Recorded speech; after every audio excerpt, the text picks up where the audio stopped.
Right. ಆತ್ಮೀಯರೇ, ಎಲ್ಲ ಪರಿಜಾತಿ ಪರಿಶಿಷ್ಟ ಪಂಗಡದ ಎಲ್ಲ ನೌಕರರು ರಾಜ್ಯ ಸರ್ಕಾರದ ವಿವಿಧ ಇಲಾಖೆ ನಿಗಮ ಮಂಡಳಿಗಳಲ್ಲಿ ಕರ್ತವ್ಯ ನಿರ್ವಹಿಸುತ್ತಿರುವಂಥ ಎಲ್ಲ ಪರಿಜಾತಿ ಪರಿಶಿಷ್ಟ ಪಂಗಡದ ನೌಕರ ಬಂಧುಗಳಿಗೆ ಕರ್ನಾಟಕ ರಾಜ್ಯ ಸರ್ಕಾರಿ SC/ST ನೌಕರ ಸಮನ್ವಯ ಸಮಿತಿಯ ಪರವಾಗಿ ಭೀಮ ನಮನಗಳು.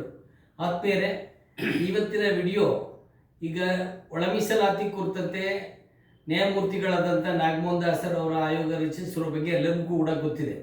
ಇವತ್ತು ನಾಗಮೋಹನ್ ದಾಸರವರು ಮೊನ್ನೆ ಸರ್ಕಾರಕ್ಕೆ ಗೌರವಾನ್ವಿತ ಮುಖ್ಯಮಂತ್ರಿಗಳಿಗಾದಂಥ ಸಿದ್ದರಾಮಯ್ಯ ಅವರಿಗೆ ಮಧ್ಯಂತರ ವರದಿಯನ್ನು 104 ಪುಟಗಳ ಮಧ್ಯಂತರ ವರದಿಯನ್ನು ಕೊಟ್ಟಿದ್ದಾರೆ. ಅವ್ರಿಗೂ ಕೂಡ ಅಭಿನಂದಿಸ್ತಾ ಇದ್ದೀವಿ ಮತ್ತು ಸ್ವೀಕರಿಸಿದಂಥ ಸರ್ಕಾರಕ್ಕೂ ಕೂಡ ಅಭಿನಂದಿಸ್ತಾ ಇದ್ದೀವಿ. ಆದರೆ ಈ ಮಧ್ಯೆ ಒಳ ಮೀಸಲಾತಿ ಕುರಿತಂತೆ ಸರ್ಕಾರದ ಬಗ್ಗೆ ಕೆಲವರು ಅನುಮಾನ ಬೀಳುವಂಥದ್ದು, ವಿನಾಕಾರಣ ಗೊಂದಲ ಹಬ್ಬಿಸುವಂಥದ್ದು, ಸುಳ್ಳನ್ನು ಹಬ್ಬಿಸುವಂಥದ್ದು ಮತ್ತು ಜನತೆ ಮಧ್ಯೆ ಅಂದರೆ ಪರಿಜಾತಿಯ ಜನಗಳ ಮಧ್ಯೆ 101 ಜಾತಿಗಳ ಮಧ್ಯೆ ಬಿರುಕನ್ನು ಉಂಟು ಮಾಡುವಂಥದ್ದು, ಕಂದಕ ಉಂಟು ಮಾಡುವಂಥ ಕೆಲಸವನ್ನು, ದುಷ್ಕೃತ್ಯವನ್ನು ಕೆಲವರು ಮಾಡ್ತಾ ಇರುವಂಥದ್ದು ವಿಷಾದನೀಯವಾಗಿದೆ, ನೋವನ್ನು ಉಂಟು ಮಾಡ್ತಾ ಇದೆ.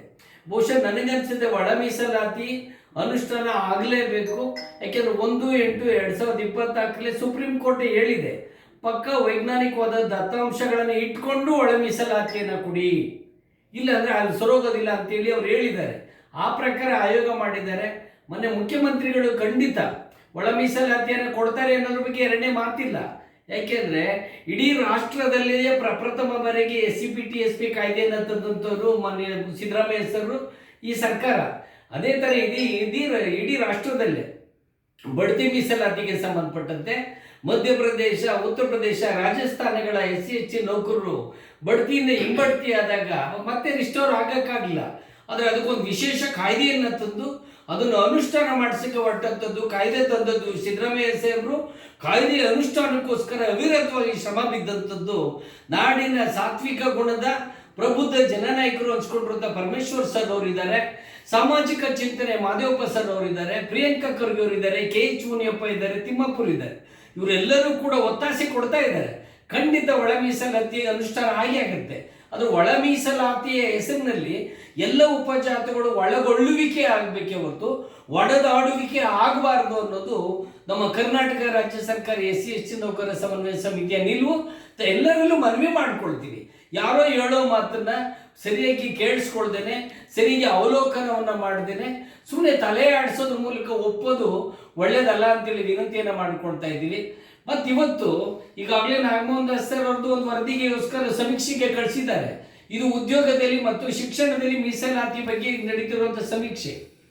ಕೆಲವೇನಾಗ್ತಾ ಇದೆ, ಫಾರ್ಮೆಟನ್ನು ಕಳಿಸಿದ್ದಾರೆ ಆಯೋಗದಿಂದ, ಚೆನ್ನಾಗಿ ಕಳಿಸಿದ್ದಾರೆ.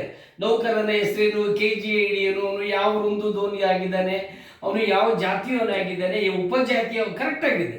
ಅದರಲ್ಲಿ ನಮ್ಮ ನೌಕರ ಬಂಧುಗಳಲ್ಲಿ ಕೆಲವು ಗೊಂದಲ ಎದ್ಬಿಟ್ಟಿದೆ. ಈಗ KGID ನಂಬರು ಬರೀತಾರೆ, ಕ್ಯಾಸ್ಟ್ SC ಅಂತಲೂ ಬರೀತಾರೆ, ಉಪಜಾತಿ ಆದಿ ಕರ್ನಾಟಕ ಅಥವಾ ಆದಿ ದ್ರಾವಿಡ ಅಂತಲೂ ಬರೀತಾರೆ. ಕೊನೆಯಲ್ಲಿ ಆದಿ ಕರ್ನಾಟಕ, ಆದಿ ದ್ರಾವಿಡ, ಆದಿ ಆಂಧ್ರ ಆಗಿದ್ದಲ್ಲಿ ಅದರೊಳಗಡೆ ಮೂಲ ಜಾತಿ ಯಾವುದು ನಮೂದಿಸಿ ಅಂತಿದೆ.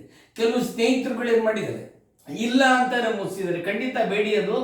ಅದೇನಾಗ್ತದೆ, ಆದಿ ಕರ್ನಾಟಕ ಅಂತ ಬರೀರಿ, ಬರೆದಾದ್ಮೇಲೆ ನೀವು ಛಲವಾದಿಗಳ ವಲಯನ 2ರಲ್ಲಿ 1 ಬರೀರಿ ಲಾಸ್ಟ್ ಕಾಲಮಲ್ಲಿ.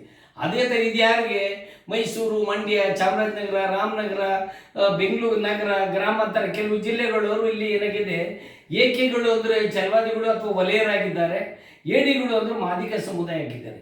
ಅದೇ ರೀತಿ ತುಮಕೂರು, ಚಿತ್ರದುರ್ಗ, ದಾವಣಗೆರೆ ಈ ಪ್ಯಾಚ್ಗೆ ಹೋದರೆ ಅಲ್ಲೇನಾಗಿದೆ, ಏಕೆಗಳು ಅಂದ್ರೆ ಮಾದಿಗರಾಗಿದ್ದಾರೆ, ಏಡಿಗಳು ಅಂದ್ರೆ ವಲಯರಾಗಿದ್ದಾರೆ. ಈ ಗೊಂದಲ ನಿವಾರಣೆಗೆ ಇದನ್ನು ಮಾಡ್ತಾ ಇರುವಂಥದ್ದು. ಇಲ್ಲಿ ಆ ಜಾತಿಯನ ವಲಯನ, ಮಾದಿಗನ ಬರೆಯೋದ್ರ ಬಗ್ಗೆ, ಬೋವಿನ ಬರೆಯೋದ್ರ ಬಗ್ಗೆ, ಲಂಬಾಣಿನ ಬರೆಯೋದ್ರ ಬಗ್ಗೆ ಯಾವುದು ಇನ್ಫೀರಿಯಾರಿಟಿ ಕಾಂಪ್ಲೆಕ್ಸ್ ಬೇಡ. ಇದು ಮ್ಯಾಥಮೆಟಿಕಲ್ ಆಗಿ ಯಾವ ಉಪಜಾತಿಯರು, ವಲಯರೆಷ್ಟಿದ್ದಾರೆ, ಮಾದಿಗರೆಷ್ಟಿದ್ದಾರೆ, ಬೋವಿಗಳೆಷ್ಟಿದ್ದಾರೆ ಅಂತ ಅನ್ನೋದಕ್ಕೆ ಅಂಕಿಅಂಶ ಕಲೆಕ್ಟ್ ಮಾಡ್ಕೊಳ್ತಿರೋವಂಥದ್ದು. ಇದು ಯಾರೋ ಒಬ್ಬರು ಸ್ನೇಹಿತರು ಹೇಳಿದ್ದಾರೆ, ಆರ್ಟಿಕಲ್ 17 ಅನ್ಟಚಬಲ್ ಆಗುತ್ತಲ್ವ ಕೇಸಾಗಿ. ಅಲ್ಲ, ಸರ್ಕಾರ ಇದು ಒಳ ಮೀಸಲಾತಿ ಕೊಡುವಾಗ ವಲಯರೆಷ್ಟು ಜನ, 101 ಜಾತಿಗಳಿದೆ. ಆ 101 ಜಾತಿನಲ್ಲಿ ಛಲವಾದಿಗಳು ಎಷ್ಟಿದ್ದಾರೆ, ವಲಯರು ಎಷ್ಟಿದ್ದಾರೆ ಅಂತ ಹೆಂಗೆ ಕಂಡು ಹಿಡಿತೀರಿ ನೀವು? ಅದೇ ಥರ ಆದಿ ಕರ್ನಾಟಕರು ಅಂದರೆ ಕರ್ನಾಟಕದ ಅಸ್ಪೃಶ್ಯನ ಆದಿ ಕರ್ನಾಟಕರು ಅನ್ನೋದು, ತಮಿಳುನಾಡಿನ ಅಸ್ಪೃಶ್ಯನ ಆದಿ ದ್ರಾವಿಡರು ಅನ್ನೋದು, ಆಂಧ್ರದ ಅಸ್ಪೃಶ್ಯನ ಆದಿ ಆಂಧ್ರರು ಅನ್ನೋರು, ಇಲ್ಲಿ ಒಲೆರು ಅಂತಾರೆ, ತಮಿಳುನಾಡಲ್ಲಿ ಪರಿಯ ಅಂತಾರೆ, ಆಂಧ್ರದಲ್ಲಿ ಮಾಲಾ ಅಂತಾರೆ, ಮಹಾರಾಷ್ಟ್ರದಲ್ಲಿ ಮಹರ್ ಅಂತಾರೆ, ಕೇರಳದಲ್ಲೂ ಪುಲಿಯ ಅಂತಾರೆ.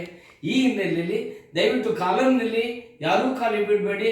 ನೀವು ಯಾವುದು ಒಲೆಯರಿಗೆ ಸೇರಿದ್ರೆ ಒಲೆಯ ಅಥವಾ ಚಲವಾದಿ ಅಂತ ಬರೀರಿ, ಮಾದಿಗರಿಗೆ ಸೇರಿದ್ರೆ ಮಾದಿಗರು ಅಥವಾ ಆದಿ ಜಾಂಬೋ ಅಂತ ಬರೀರಿ. ದಯವಿಟ್ಟು ಇದು ವಿನಂತಿ, ಇದು ಗೊಂದಲ ಯಾರು ಮಾಡ್ಕೊಳ್ಳೋದಿಲ್ಬೇಡಿ.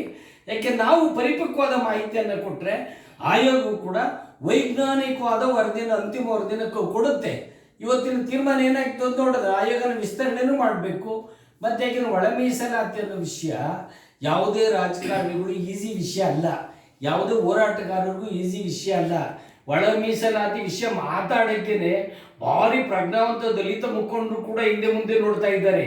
ಇದು ಒಡೆದಾಡುವಿಕೆ ಸಂಸ್ಕೃತಿಯಾದಾಗ ಆ ಆತಂಕ ಬಿಡಬೇಕು.